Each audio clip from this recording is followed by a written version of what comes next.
মা জানে সন্তান শহরে বড় চাকরি করে, অথচ সুশিক্ষিত সন্তান ঢাকায় চালাচ্ছেন প্যাডেল চালিত রিক্সা। বাবার মৃত্যুর পরে সিরাজগঞ্জের পলিটেকনিক্যালের শিক্ষার্থী নাজমুল গ্রামে থাকা মা ও বোনের ভরণ পোষণের দায়িত্বের ভারে ঢাকায় রিক্সা চালিয়ে জীবন চালাচ্ছেন। গ্রামের বাড়ি সিরাজগঞ্জ।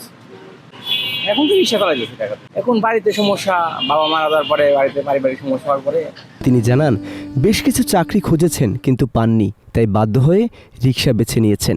তবে গ্রামে থাকা মা বোন জানে না নাজমুল ঢাকায় রিক্সা চালাচ্ছেন। কারণ জানতে চাইলে নাজমুল জানান, পরিবারের লোক যদি জানে আমি ঢাকায় রিক্সা চালাচ্ছি তাহলে তারা কষ্ট পাবে, কারণ এখনো পড়াশোনা করছি। এইটা জানে না। মা আছে, ছোট বোন আছে, পড়াশোনা এখন শেষ হয়নি। সিরাজগঞ্জ পলিটেকনিক ইনস্টিটিউট 6ষ্ঠ সেমিস্টার। নাজমুলের চোখে মুখে হয়তো লজ্জার ছাপ, কিন্তু তার কাছে সব থেকে বেশি গুরুত্ব তার পরিবারের। গার্মেন্টসে ট্রাই করছে, মানে আপনার তো আমাদের সার্টিফিকেট এসেছে, এসএসসি সার্টিফিকেট গার্মেন্টসে ট্রাই করতে বাট হয় নাই। অ্যাভেলেবেল আমার এসএসসি ইন্টার কমপ্লিট অ্যাভেলেবেল। কোনো কাজ তো আর ছোটো না, রিক্সা চালাইতেছি। পরিবারে আর্থিক সমস্যা, বর্তমান বাবা মারা যাওয়ার পরে আর্থিক সমস্যাটা হয়ে গেছে। তাই তিনি জানান, কোনো কাজই ছোট নন।